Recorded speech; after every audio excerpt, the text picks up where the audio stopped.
Students, welcome to the second part of the chapter Mass Media and History. Okay, so in the first part we have studied about some newspapers like Prabhakar, Jnanoday, Kesari and Maratha. Okay, in this part we will discuss about magazines and journals, radios, TV, television. Okay, first, start with magazines and journals. Magazines and journals are periodical publication. See, magazines और journals जो होते हैं वो periodical publication होते हैं. Periodicals मतलब क्या होता है कि जैसे वो magazine जो आता है तो वो weekly आ सकता है. Okay, ये daily basis पे नहीं होते. Weekly आ सकता है, bi-weekly यानी 15 days का भी हो सकता है, 3 month का हो सकता है. ओके, क्वार्टरली 6 मंथ का हो सकता है या फिर एनुअली 1 ईयर का भी हो सकता है. ओके, तो जो मैगजीन्स और जर्नल्स है ये पीरियोडिकल पब्लिकेशन होते हैं. This category includes publications which are weekly, bi weekly, monthly, bi monthly, quarterly, 6 monthly, annual et cetera. See, जो ये कैटेगरी है, ये टाइप का जो पब्लिकेशन है इसमें क्या इंक्लूड होता है, जैसे वीकली, जैसे मैंने आप सभी को बताया कि जो पीरियोडिकल्स यानी जो मैगजीन्स और जर्नल्स होते हैं वो हफ्ते में आते हैं, बाई वीकली यानी 15 डेज, मंथली, बाई मंथली यानी 2 month, quarterly means 3 month, 6 month या फिर annual. Okay, there may be some chronicles which are published at no fix time. Means कभी कभी जो होता है मैगजीन्स या फिर जर्नल्स के अंदर कुछ क्रॉनिकल्स आ जाते हैं जो पब्लिश होने का फिक्स टाइम नहीं होता है, कभी भी जो है पब्लिश हो जाता है. क्रॉनिकल्स मतलब क्या होता है, record in factual way. Okay, fact रहता है, इवेंट के बारे में जो रिकॉर्ड रहेगा वो उसमें सच्चाई रहेगी, उसको क्या कहा जाएगा, क्रॉनिकल्स. ओके, लेकिन इसका फिक्स टाइम नहीं होता है कि ये कब पब्लिश होगा. ठीक है. Bal Shastri Jambhekar started the first monthly magazine in Marathi. Bal Shastri जाम्बेकर हमने देखा, फर्स्ट पार्ट में देखा कि वो मराठी न्यूज़पेपर के फर्स्ट एडिटर थे. तो उन्होंने जो है बाल शास्त्री जाम्बेकर ने फर्स्ट मंथली मैगजीन जो है मराठी में स्टार्ट की. ओके, इट वाज नेम्ड दिग्दर्शन और वो मराठी मैगजीन का नाम क्या था, दिग्दर्शन. Among the periodicals Pragati, now a defunct journal, was started 1929 and edited by Trimbak Shankar Sejwalkar. और जो प्रगति एक जर्नल है जो कि कब स्टार्ट किया गया था, 1929 में, और इसको एडिट किसने किया था, edited by Trimbak Shankar Sejwalkar. He wrote regularly in this historiographical journal. और ये जो है जो हम देख रहे हैं त्र्यंबक शंकर सेजवलकर, ये रेगुलरली लिखते थे अपने मीन्स हिस्टोरियोग्राफिकल जर्नल में, रेगुलरली वो लिखते ही थे. Journal of Maharashtra's history and social movements. Okay, currently there are many periodicals devoted to Indian history. तो अभी रिसेंटली करंट में अगर देखा जाए तो बहुत सारे पीरियोडिकल्स हैं जो कि किसके बारे में इंफॉर्मेशन देते हैं, इंडियन हिस्ट्री के बारे में. Okay, Marathi journals such as Bharatiya Itihas ani Sanskriti and Marathwada Itihas Parishad Patrika may be cited as examples. Cited as examples means हम इसको एग्जाम्पल्स के तौर पे ले सकते हैं. जैसे कि करेंटली बोला गया है कि बहुत सारे पीरियोडिकल्स होते हैं, पीरियोडिकल्स हैं जो इंडियन हिस्ट्री के बारे में इंफॉर्मेशन देते हैं. तो उसमें से जैसे मराठी जर्नल्स का एग्जाम्पल दिया है, फर्स्ट भारतीय इतिहास आणि संस्कृति and second one is Marathwada Itihas Parishad पत्रिका. ओके, तो ये जर्नल्स हैं. नेक्स्ट है इलेक्ट्रॉनिक और डिजिटल जर्नलिज्म. अब हम देखेंगे इलेक्ट्रॉनिक और डिजिटल जर्नलिज्म. तो जैसे इलेक्ट्रॉनिक और डिजिटल जर्नलिज्म में कौन से पीरियोडिकल्स आएंगे, जैसे न्यूज़पेपर है तो न्यूज़पेपर आता है तो वो इलेक्ट्रॉनिक नहीं है, डिजिटल नहीं है, उसको वो पेपर रहता है, उसको हम रीड करते हैं, इंफॉर्मेशन लेते हैं. लेकिन वही न्यूज़पेपर का अगर वेबसाइट निकल गया, ठीक है, अगर वही न्यूज़पेपर का अगर वेबसाइट हो गया, वेबसाइट रहता है, अब न्यूज़पेपर का वेबसाइट रहता है तो हम क्या करते हैं, गूगल पे जाते हैं और वेबसाइट डाल के और वो न्यूज़पेपर हमारे सामने आ जाता है, हम इंफॉर्मेशन ले लेते हैं. तो वो किसके थ्रू लेते हैं, हम इंटरनेट के थ्रू. तो इसको क्या कहा जाएगा, इलेक्ट्रॉनिक और डिजिटल जर्नलिज्म. ओके, न्यूज़पेपर अगर हम खरीद के सामने से पढ़ रहे तो वो डिजिटल और इलेक्ट्रॉनिक नहीं हुआ, लेकिन वही न्यूज़पेपर का अगर वेबसाइट है, हम वो वेबसाइट गूगल पे जाके टाइप कर रहे हैं और वो सामने हमारे न्यूज़पेपर आ रहा है और हम इंटरनेट के थ्रू इंफॉर्मेशन अगर ले रहे हैं तो उसको क्या कहा जाएगा? इलेक्ट्रॉनिक और digital journalism. Okay, these are ultra modern periodicals form a part of electronic of digital journalism. History is a prime subject of interest for these periodicals as well. तो जो अल्ट्रा मॉडर्न पीरियोडिकल्स होते हैं जो कि electronic of digital journalism का part होता है, तो पीरियोडिकल्स के लिए भी हिस्ट्री क्या होता है? Prime subject. ओके, जो पीरियोडिकल्स में हिस्ट्री के बारे में बताते हैं तो पीरियोडिकल्स के लिए हिस्ट्री क्या होता है? प्राइम सब्जेक्ट, यानी सबसे प्रायोरिटी जो है वो पीरियोडिकल्स प्रायोरिटी किसको देते हैं? हिस्ट्री को देते हैं। Okay, many web news portals, social media, web channels, YouTube etc. make historical content available to the audience or readers. See, बहुत सारे वेब न्यूज़ पोर्टल्स हैं, सोशल मीडिया है, Twitter, Facebook, okay, web channels, YouTube, ये सब जो है historical content ready करते हैं। ये सब जो देख रहे हैं web news portals, social media, web channels, YouTube, ये ऑडियंस और रीडर्स के लिए जो इंटरेस्टेड होते हैं, जिनको हिस्ट्री में इंटरेस्ट होता है, तो वो हिस्टोरिकल कंटेंट अवेलेबल करते हैं। किसके लिए? ऑडियंस और रीडर्स को। तो जो सोशल मीडिया या फिर वेब चैनल्स या यूट्यूब के थ्रू हमें इंफॉर्मेशन मिल रहा है, न्यूज़ पता चल रही है, ओके, तो इसको क्या कहा जाएगा? इलेक्ट्रॉनिक और digital journalism. Okay, next, radio. Indian broadcasting company, that is IBC, a private radio company, was the first one to broadcast daily programs.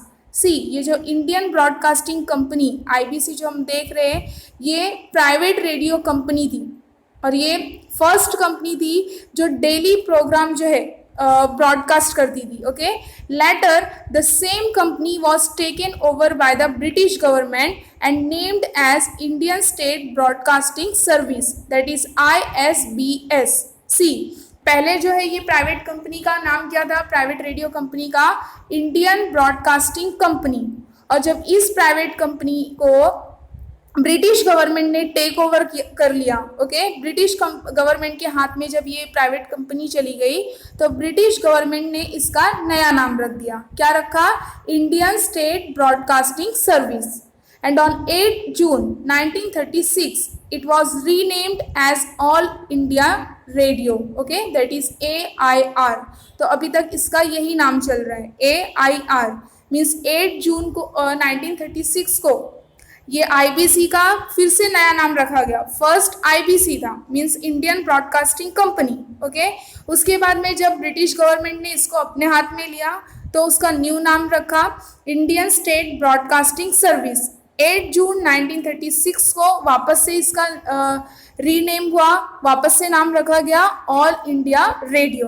ठीक है, वो सिंबल दिया है आकाशवाणी, यही है all India radio. Okay, after independence AIR means AIR became an integral part of the Ministry of Information and Broadcasting India. Okay, और independence के बाद यानी हमारी कंट्री को जब आज़ादी मिली उसके बाद AIR means all India radio वो ministry of information and broadcasting का इंटीग्रल पार्ट बन गया। तब से लेके आज तक जो है इंटीग्रल पार्ट बना हुआ है। मिनिस्ट्री ऑफ इंफॉर्मेशन का मतलब क्या होगा कि जैसे मिनिस्टर्स जो है कहाँ वो ट्रैवलिंग कर रहे हैं, कहाँ आ जा रहे हैं, उनके स्पीचेस जैसे वेरियस ओकेशन पे 15 अगस्त हुआ या फिर 26 जनवरी हुआ तो वो जो स्पीच देते हैं, ठीक है, उनके पॉलिसीज़ स्कीम्स, गवर्नमेंट की पॉलिसी स्कीम्स के बारे में बताना, इंफॉर्मेशन मिलना, तो उसको क्या कहा जाएगा? Ministry of information and broadcasting. Okay, initially it broadcasted governmental programmes and schemes, मतलब स्टार्टिंग में ऑल इंडिया रेडियो है जो है वो स्टार्टिंग में क्या ब्रॉडकास्ट करता था? Governmental programmes and schemes. It was named as Akashvani on the suggestion of the famous poet Pandit Narendra Sharma. See, उसका नेम जो है एयर का नेम जो है रखा गया आकाशवाणी, ठीक है। किसके सजेशन से, किसने सलाह दी थी? फेमस पोएट पंडित नरेंद्र शर्मा ने, okay. Akashvani broadcast various entertainment, awareness creating and literary programmes, okay. तो आकाशवाणी जो है, आकाशवाणी क्या ब्रॉडकास्ट करता था? वेरियस एंटरटेनमेंट्स जैसे सॉन्ग्स, ओके, सॉन्ग्स या फिर कुछ न्यूज़, या फिर अवेयरनेस क्रिएट करना, पीपल के बीच में अवेयरनेस क्रिएट करना, या फिर लिटरेरी प्रोग्राम्स, लिटरेरी मीन्स साहित्य से रिलेटेड कुछ programmes, okay. It also broadcast, ये और भी क्या ब्रॉडकास्ट करता है? Special programmes for farmers, farmers के लिए स्पेशल प्रोग्राम्स कैसे कि फार्मर्स को ट्रेनिंग देना, ओके। ट्रेनिंग देना कि कैसे उनको खेती करना चाहिए, कौन सा बीज जो है फसल के लिए अच्छा होता है, इसके बारे में बताना। Workers, the youth and women, तो आकाशवाणी जो है फार्मर्स के लिए, वर्कर्स के लिए, यूथ एंड वुमेन के लिए भी प्रोग्राम ब्रॉडकास्ट करता है, okay. The Vividh Bharati programmes are broadcasted in 24 regional languages as well as 146 dialects of Indian languages. See, जो विविध भारती प्रोग्राम्स हैं, जो आकाशवाणी के थ्रू जो प्रोग्राम्स मतलब ब्रॉडकास्ट किया जाता था, तो वो 24 रीजनल लैंग्वेजेस में एज वेल एज 146 डायलेक्ट्स। सी 24 रीजनल लैंग्वेज क्या होता है? जैसे किसी रीजन का एक लैंग्वेज, जैसे कि अगर यूपी का लिया जाए तो भोजपुरी, ठीक है। लेकिन भोजपुरी में वहाँ पे हम देखते हैं कि जितने भी डिस्ट्रिक्ट है यूपी में, जितने भी डिस्ट्रिक्ट है, वहाँ की जो बोली है, बोली अलग अलग है। कहीं की अवधी है, कहीं की एकदम शुद्ध भोजपुरी है, ठीक है। तो ऐसे ही डायलेक्ट्स को क्या कहा जाएगा? बोली, जिसको बोली भाषा बोलते हैं। और रीजनल लैंग्वेज को क्या कहा जाएगा? जैसे कि एक कॉमन लैंग्वेज हम समझ सकते हैं कि यूपी का जो है वो भोजपुरी होता है। लोगों को ज़्यादातर यही पता है कि यूपी का लैंग्वेज क्या होता है? भोजपुरी होता है। अब यूपी वालों को ही अच्छे से पता है, या फिर यूपी में जो गया है, या फिर यूपी के बारे में जिसको इन्फॉर्मेशन है, तो वो उसको पता चलेगा कि वहाँ की अलग अलग डिस्ट्रिक्ट की, अलग अलग रीजन की जो है, एरिया की अलग अलग बोली है, ठीक है। जैसे अब महाराष्ट्र में एक रीजनल लैंग्वेज कौन सा है? मराठी। लेकिन मराठी में भी हम देखते हैं कि वंजारी, जैसे कि वंजारी है तो वंजारी की जो बोली है वो अलग होती है। मांगेली लोग हैं तो मांगेली की जो बोली है वो अलग है। लेकिन हम यही समझते हैं कि महाराष्ट्र का जो लैंग्वेज है वो कौन सा है? मराठी है, ओके। तो इस तरह से विविध भारती प्रोग्राम्स जो है ब्रॉडकास्ट किया जाता था 24 रीजनल लैंग्वेजेस में और 146 डायलेक्ट्स में, okay. Lately, various new channels like Radio Mirchi are providing radio services. See, starting में IBC ही था, उसके बाद में धीरे धीरे बहुत सारे ऐसे जो है रेडियो सर्विसेज प्रोवाइड किए गए, जैसे कि एक चैनल है, न्यू चैनल रेडियो मिर्ची, okay. Next, television. The Delhi Doordarshan Center was inaugurated by Dr. Rajendra Prasad, the first Indian president. See, television में स्टार्टिंग में जो है एक ही चैनल था। कौन सा चैनल? दूरदर्शन, ओके। और उसी पे जो है वेरियस प्रोग्राम्स, एक टाइम जो है अलॉट किया जाता था, एक फिक्स टाइम अलॉट किया जाता था कि ये टाइम पे ये प्रोग्राम को दिखाया जाएगा, ओके। तो जो दिल्ली दूरदर्शन सेंटर है वो किसने इनॉग्रेट किया था? First Indian president doctor Rajendra Prasad ने, okay. Doordarshan's Mumbai Center began to telecast its programs on 1st May 1972 और दूरदर्शन का मुंबई सेंटर इसने अपना प्रोग्राम्स टेलीकास्ट करना कब स्टार्ट किया? 1 मई 1972 में। यानी दिल्ली दूरदर्शन सेंटर दिल्ली में, जिसको इनॉग्रेट किया डॉक्टर राजेंद्र प्रसाद ने। और जो दूरदर्शन मुंबई सेंटर, ये कब इसने अपना प्रोग्राम कब टेलीकास्ट करना स्टार्ट किया? 1 मई 1972 को। Colour television was introduced on 15 अगस्त 1982। सी, पहले टेलीविजन कैसे हुआ करते थे? मूवीज भी ब्लैक एंड वाइट हुआ करती थी, टीवी भी कैसे होती थी? Black and white. लेकिन कलर टेलीविजन कब इंट्रोड्यूस करवाया गया? 15 अगस्त 1982 में। And in 1991 the Indian government granted permission to private national and international channels to telecast in India. See start में जब टेलीविज़न आया तो सिर्फ एक ही चैनल था, दूरदर्शन। फिर बाद में 1991 के बाद जब ग्लोबलाइजेशन आया तो हमारे इंडियन गवर्नमेंट ने परमिशन दे दी, और इसी तरह से जो है बहुत सारे नेशनल मीन्स प्राइवेट, नेशनल और इंटरनेशनल चैनल्स टेलीकास्ट किए जाने लगे, जैसे कि स्टार हुआ, जी हुआ, ओके। बहुत सारे जो है जोग्राफिकल चैनल, हिस्टोरिकल चैनल, तो इसी तरह से बहुत सारे प्राइवेट और नेशनल इंटरनेशनल चैनल्स को जो है इंडिया में टेलीकास्ट किया गया, ओके। दस it became possible for Indians to watch international events on television। तो जब प्राइवेट इंटरनेशनल चैनल को टेलीकास्ट किया गया इंडिया में, तो ये पॉसिबल हो गया, इंडियंस के लिए पॉसिबल हो गया कि वो घर में ही बैठ के जो है टेलीविज़न पे इंटरनेशनल इवेंट्स के बारे में उनको इंफॉर्मेशन मिल जाता है, ओके।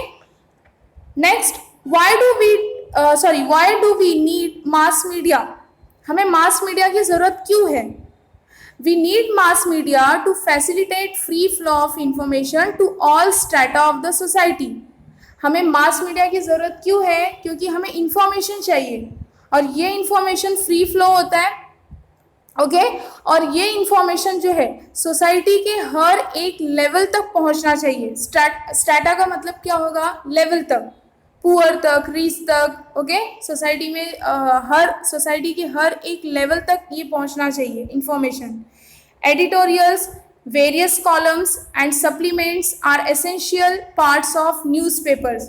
सी जैसे कि हमने फर्स्ट पार्ट में न्यूज़पेपर के बारे में पढ़ा, तो न्यूज़पेपर का एसेंशियल पार्ट्स यानी ज़रूरी हिस्सा होता है क्या? एडिटोरियल्स।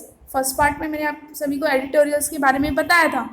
एडिटोरियल्स मीन्स एडिटर्स होते हैं, मोस्ट सीनियर जर्नलिस्ट, उनका अपना ओपिनियन होता है, वो अपना ओपिनियन न्यूज़पेपर में प्रिंट करते हैं और लोगों तक इंफॉर्मेशन पहुंचाते हैं। उनका क्या ओपिनियन है वो लोगों तक पहुंचता है, उसको क्या कहा जाएगा? एडिटोरियल्स। नेक्स्ट है वेरियस कॉलम्स, ठीक है। हमने देखा है, आप सभी ने भी देखा होगा कि न्यूज़पेपर्स में जो न्यूज़ प्रिंट होता है तो बहुत सारे कॉलम्स कभी कभी रहते हैं, ठीक है। आगे मैं आपको इमेज दिखाऊंगी कि कॉलम्स किसको बोला जाता है। तो various columns and supplements are essential parts of newspaper. Readers are also insured of a platform to voice their opinions.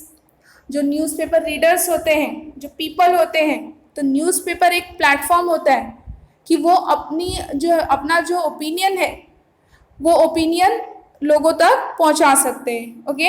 And newspapers can help in making the democracy stronger. और newspaper जो है helpful हो सकता है हमारे country के democracy को strong बनाने में। जैसे कि न्यूज़पेपर को डेमोक्रेसी का जो है फोर्थ पिलर कहा गया है, फोर्थ कॉलम। फर्स्ट लेजिस्लेचर है, एग्जीक्यूटिव है, जुडिशरी है, ये 3 कॉलम है, 3 पिलर, लेकिन उसमें एक चौथा पिलर, चौथा कॉलम डेमोक्रेसी में इंक्लूड कर लिया गया है, न्यूज़पेपर्स। तो जैसे कि डेमोक्रेसी स्ट्रॉन्ग कैसे बन सकती है, जैसे न्यूज़पेपर के थ्रू हमें गवर्नमेंट के कामों में गवर्नमेंट क्या काम कर रही है, कौन सी पॉलिसी बना रही है, क्या उसके स्कीम्स है, ठीक है। तो गवर्नमेंट के कामों पे हम ध्यान दे सकते हैं। न्यूज़पेपर से अगर हमें इंफॉर्मेशन मिलता रहेगा तो गवर्नमेंट के कामों पे ध्यान दे सकते हैं, ठीक है। तो अगर गवर्नमेंट का काम पसंद नहीं आ रहा है तो पब्लिक का ओपिनियन हो सकता है, और डेमोक्रेसी का मतलब क्या है? Public opinion. तो इस तरह से न्यूज़पेपर हेल्पफुल है डेमोक्रेसी को और स्ट्रांग बनाने में। Television is an audio visual medium. See television क्या है? Audio visual medium. Audio visual medium means visual मतलब क्या? हम जो देख सकते हैं, ऑडियो मतलब क्या? जो सुन सकते हैं। तो टेलीविजन एक ऐसा मीडियम है जिसको हम देख भी सकते हैं और सुन भी सकते हैं। It was possible for this medium to cross the inherent limitations of newspapers and the radio and show the actual visuals of an event to people. So far, there is no other alternative to television for watching an event as it actually happened. See, तो ये medium जो television medium है communication का, तो इसके वजह से ही possible हो पाया था। इसने क्या किया? न्यूज़पेपर्स और रेडियो का जो लिमिटेशन था, यानी जो कमियां थी, जैसे रेडियो में जो है हम कोई अगर इवेंट हुआ है या फिर किसी स्पोर्ट्स पर्सन के बारे में कुछ बता रहे हैं या फिर कहीं पे स्पोर्ट्स चल रहा है तो उसको सिर्फ हम सुन सकते हैं, रेडियो से सिर्फ उसको सुन सकते हैं, लेकिन किस प्लेस पे स्पोर्ट्स चल रहा है, स्पोर्ट्स मैन कैसा खेल रहे हैं, उसको हम देख नहीं सकते। तो ये कमियां हैं, लिमिटेशंस हैं। तो सेम उसी तरह से न्यूज़पेपर में सिर्फ हम रीड कर सकते हैं इंफॉर्मेशन को, न्यूज़ को सिर्फ हम रीड कर सकते हैं। तो न्यूज़पेपर्स और रेडियो की जो लिमिटेशन थी, यानी जो उसमें जो कमियां थी, उसको क्रॉस करके ये टेलीविज़न जो है actual visual of an event बना है। ठीक है, कि टेलीविज़न के थ्रू कौन से इवेंट हो रहे हैं वो पीपल क्या कर सकते हैं, खुद देख सकते हैं। Okay, so far there is no other alternative to television for watching an event as it actually happened। see, पहले इंटरनेट इतना नहीं था, स्मार्टफोन नहीं था। ठीक है, तो पहले का बताया गया है कि टेलीविज़न के अलावा मीन्स इवेंट को देखने का कोई अदर अल्टरनेटिव नहीं था। पहले का जब बताया था कि जब टेलीविज़न इन्वेंट हुआ था, हमारे कंट्री में इन्वेंट हुआ था, लॉन्च हुआ था, तब जो है उसके अलावा कोई अदर अल्टरनेटिव नहीं था जो हम इवेंट के बारे में देख सकते थे। अब तो क्या है, अब मॉडर्न टाइम्स में स्मार्टफोन आने की वजह से, इंटरनेट होने की वजह से हम क्या करते हैं, मोबाइल पे ही सब कुछ देख लेते हैं। ठीक है, गूगल पे जाओ, वेबसाइट पे जाओ और क्या इवेंट हो रहे हैं, हिस्ट्री में क्या चल रहा है, या फिर मूवी भी देख सकते हैं। ओके, तो लेकिन ये पहले का बताया है कि टेलीविज़न के अलावा जो है कोई अदर अल्टरनेटिव नहीं था जो हम इवेंट के बारे में देख सकते थे। Okay, next, why do we need mass media? We need mass media to facilitate free flow of information to all level of strata of the society. Editorials, various columns and supplements are essential parts of the newspapers. तो ये हम अभी पढ़ चुके हैं। Okay, तो next, do you know in the British India the first English news bulletins was broadcasted on 23rd July 1927 from the Mumbai radio station of the Indian Broadcasting Company, that is IBC. तो British India, in the British India the first English news bulletins मतलब क्या होगा, उसमें जो है events के बारे में ही न्यूज़ दिया रहता है। तो वो कब ब्रॉडकास्ट हुआ था, 23 जुलाई 1927 में। कहाँ से, from the Mumbai radio station of the Indian broadcasting company, that is IBC।